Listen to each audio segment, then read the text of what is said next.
Tapi tadi pengumuman bukan nama saya. Saya dah nak patah balik dah. Tak ada melawak. Tak apa. Apa daripada nama kan. Lainlah kalau sini ada datuk, orang tak panggil. Baiklah tuan-tuan, malam ni tajuk diberi oleh Jawatan Kuasa Dakwah, golongan yang dilaknat di bulan Ramadan, ataupun golongan yang tidak akan mendapat ampunan Allah di bulan Ramadan. Wa na'udzubillah, minta lindung dengan Allah Subhanahu wa taala. Yang pertama yang saya petik daripada kitab Lailatul Qadar, amalan dan cara salafus salih untuk mendapatkannya.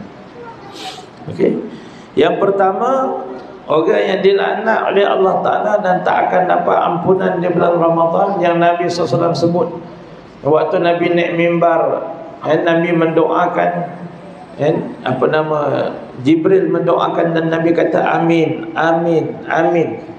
Salah satunya ialah celakalah orang yang keluar daripada bulan Ramadan dan tidak diampunkan Allah Subhanahu Wa Taala. Nabi kata amin. Kenapa sampai begitu sekali? Kata ulama, sebab bulan Ramadan ni ampunan Allah Ta'ala, kata almarhum Tok Guru Haji Musa, sebuah pondok di Kelantan, bulan Ramadan ni turunnya rahmat Allah mencurah-curah ni macam hujan yang sangat lebat. Mana hujan lebat ni macam mana? Kalau lalu mesti basah, duduk tepi pun akan terkena tempias dia. Mana kalau orang lalui Ramadan, dia mesti akan dapat ampunan Allah Ta'ala. Kalau dia lalu pun gitu-gitu je puasa, lepas tu main maghrib, kadang-kadang terawih, kadang tak terawih, pun insya-Allah ghufira lahu ma qaddama min zambih, diampunkan dosa. Sallallahu Sayyidina Muhammad.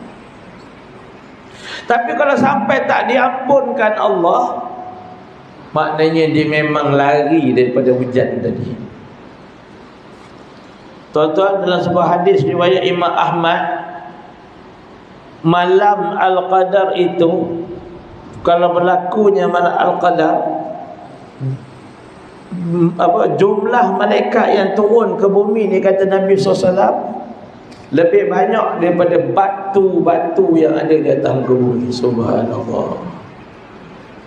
Tak boleh bayang, tuan-tuan. Sesak dengan malaikat. Malaikat yang nak bawa rahmat, malaikat yang nak mengaminkan doa kita, malaikat yang nak bawa kalau dapat malam Al-Qadar. Oh, kena rebutlah tuan-tuan. Kita ada lebih kurang malam ni malam 24, 6 hari. 6 hari. Cuti belum lagi. Tapi papan depan nak hilang. Papan depan. Itu ada papan lah, aku datang. Tak ada apa. Mana pergi papan? Hilangnya papan sekali dengar orang ni. Belum cuti lagi kau. Kalau dah cuti, orang dah cuti dah Ustaz.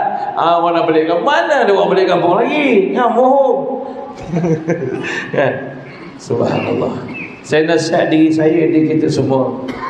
Okeylah, to be gentle lah. Malam ni malam tak ganjil. Tapi bukan bermakna tak ganjil tak berlaku.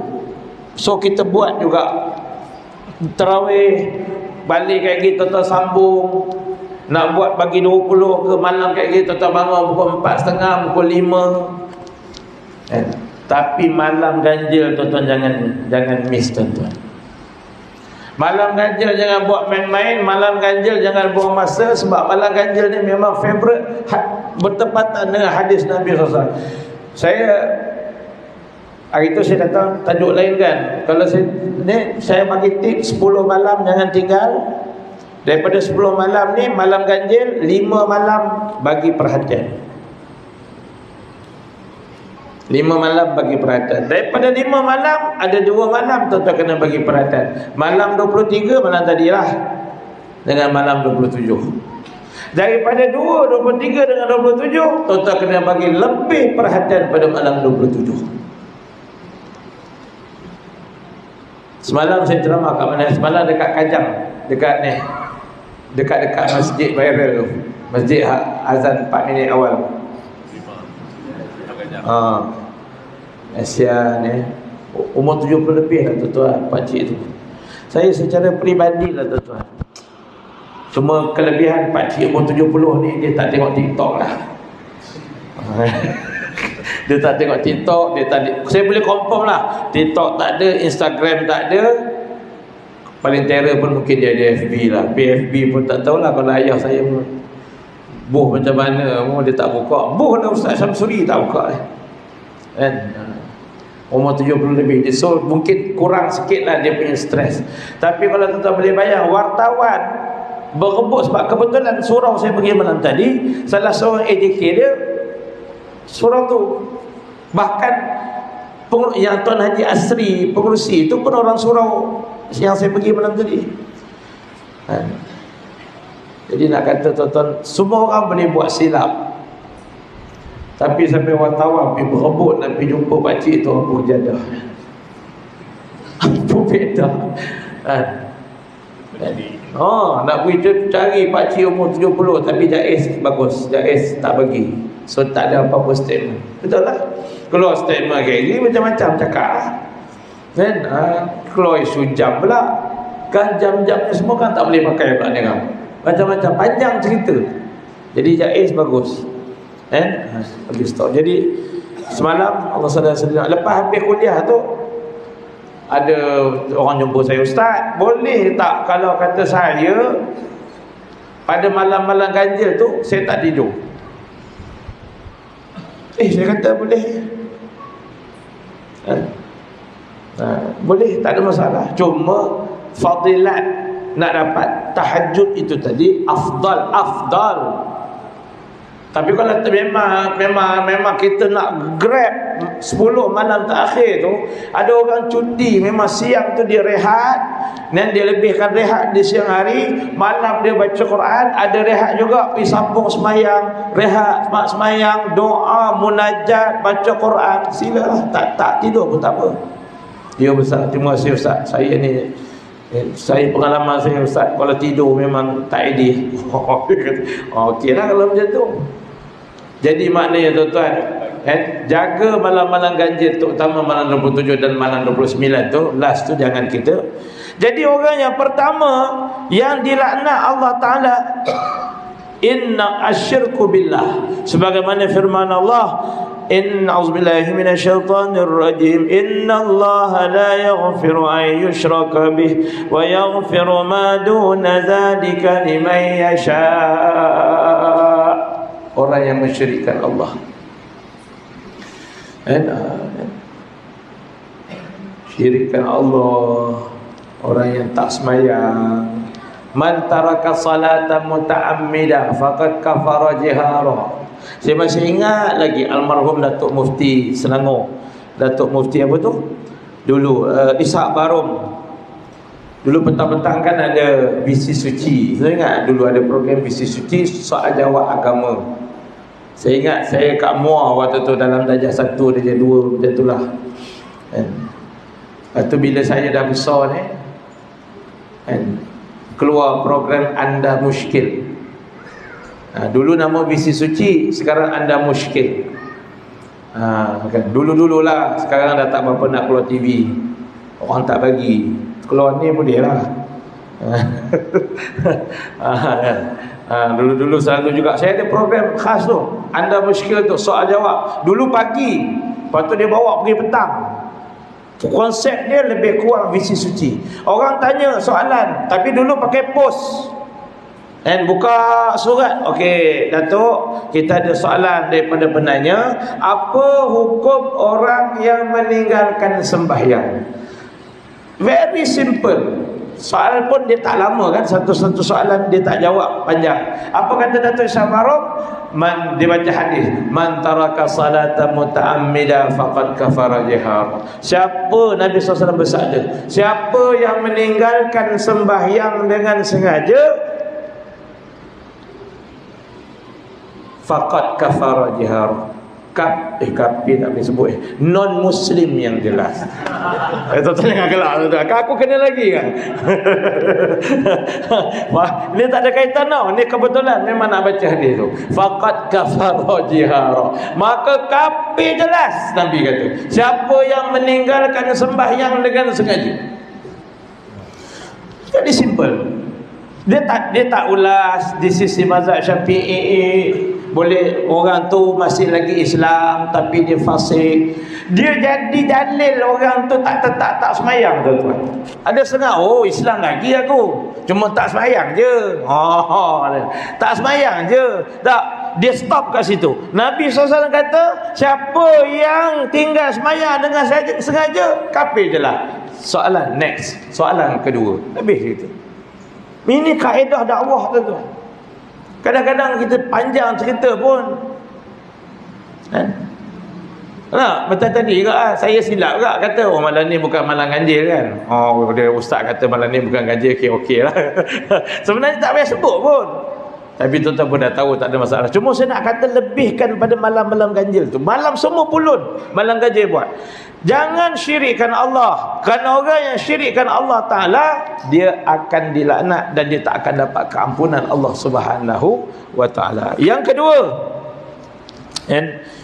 orang yang tidak akan mendapat ampunan Allah.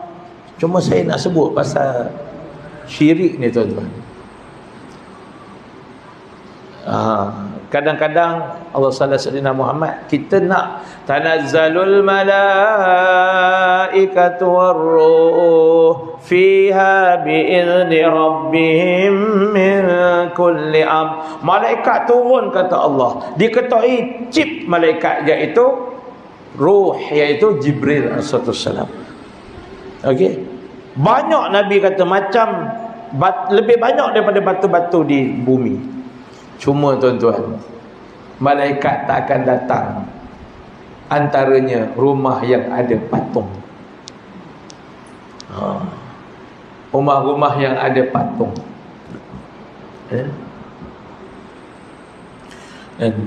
Patung-patung teddy bear,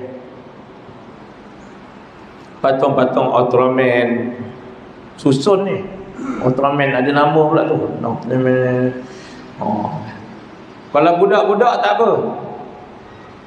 Abang budak-budak ke dewasa? Abang? Budak lagi? Darjah berapa?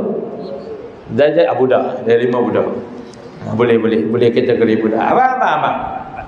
Nak jadi dewasa ke nak jadi budak? Abang lah. Pakai songkok tenggelam. Darjah berapa?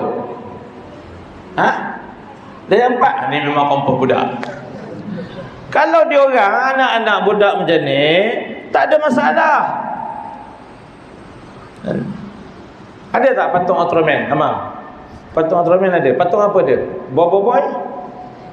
Ui, ayah tak beli. Apa ayah ni? Syadidnya.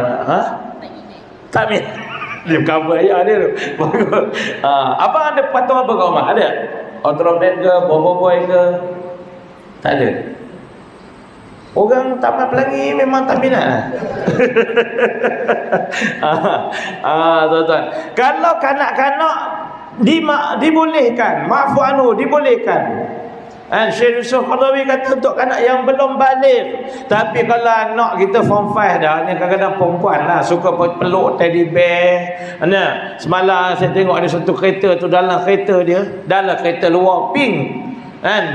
Dalam tu ada pula teddy bear sangkut kat tu. Allahu Akbar. Siap lengkap, kepala, tangan, apa semua. Dia ada juga ulama kata, kalau kata dia tak lengkap, maknanya kalau masuk roh dia tak hidup, itu masih lagi dibenar. Tapi tak payahlah tuan-tuan. Khuruj minal khilaf mustahabun. Keluar daripada khilaf, jangan ada. Tuan-tuan ingat Malik Noor? Malik Noor tu siapa? Juara bina badan dunia kan. Awak main Malik Noor kan. Malik Noor telah insaf, sekarang dah jadi orang yang soleh. Asbab dengar azan dekat KLCC. Dia duduk kondo KLCC. Saya pernah sampai kondo KLCC dia tu. Dia dengar azan, dia jadi berubah. Tuan-tuan boleh bayang dulu dia macam mana. Dia keluar rumah pakai spender, tuan-tuan. Siapa dalam ni pernah keluar rumah pakai spender? Abang pernah? Yang buat perumahan silap tadi. Nampak kita gila kata tak nak keluar rumah pergi demam baju pakai spender. Tak ada. Walaupun depan rumah kita buang sampah tak buat. Tapi Malik Nur dulu, sebab tu sukan dia. Sukan dia bina badan tau. Tapi bila Allah bagi hidayah tuan-tuan, apa dia buat? Patung-patung yang dia dapat medal tu, saya baca dalam berita harian, dia bakar habis. Bila wartawan tanya apa, dia kata patung-patung ni semua dilaknat oleh Allah Subhanahu wa taala. Subhanallah. Dia punya medal tu tuan, bukan peringkat semenyih. Tahu, peringkat internasional tau. Subhanallah, dahsyat. Tapi itulah bila hidayah sampai. Okey, tadi sebut jangan pastikan. Maknanya habis macam mana ustaz? Simpanlah. Bukan nak suruh buang. Simpan dalam kotak, tanya anak siapa nak. Cuma jangan dibangga-bangga, jangan disusun. Jangan dibangga, simpan tak ada masalah. Simpan dalam kotak, nak bagi nanti nak simpan nak bagi cucu. Okey, tak ada masalah. Bukanlah nak kata suruh buang dan sebagainya. Cuma jangan sampai rumah kita tidak didatangi malaikat yang nak datang bawa rahmat. Yang kedua, orang yang dilaknat adalah orang yang derhaka pada ibu bapa dan yang telah memutuskan silaturahim. Dan kali kita ini yang kita huraikan. Yang ketiga, orang yang bermusuh dengan saudara seagama, pendengki, pemfitnah dan pencetus perbalahan. Allahu akbar. Kadang-kadang kita benda kecil-kecil pun na'udzubillah lah tuan-tuan. Jadi benda-benda ni semua orang yang tidak mendapat rahmat Allah. Yang keempat, penagih maksiat. Penagih ni apa kita panggil? Apa kita panggil? Apa tu? Ketagih. Ketagih pada maksiat. Dia tak boleh tinggal maksiat. Ataupun dalam bahasa Arab dia panggil apa? Muqimun ala maksiatih. Dia kekal berada dalam keadaan maksiat. Dan yang terakhir, pelaku maksiat yang terang-terangan dan bangga dengan perbuatannya. Kadang-kadang na'udzubillah, kita pun terbuat maksiat, tapi kita Allah bulan-bulan Ramadan ni pun itu boleh diterima lagi. Ni buat maksiat terang-terang dan dia bangga. Mereka-mereka inilah tak akan mendapat rahmat dan dilaknat Allah. Semoga Allah Ta'ala pelihara kita. Semoga Allah anugerahkan kita malam Al-Qadar. Semoga Allah Ta'ala keluarkan kita daripada Ramadan dalam keadaan diampunkan Allah. Minta ampun, minta maaf jika terkasar bahasa, tersalah bicara. Tuan-tuan yang berminat nak dapatkan madu, boleh dapatkan di kereta. Mandian bidara, eczema,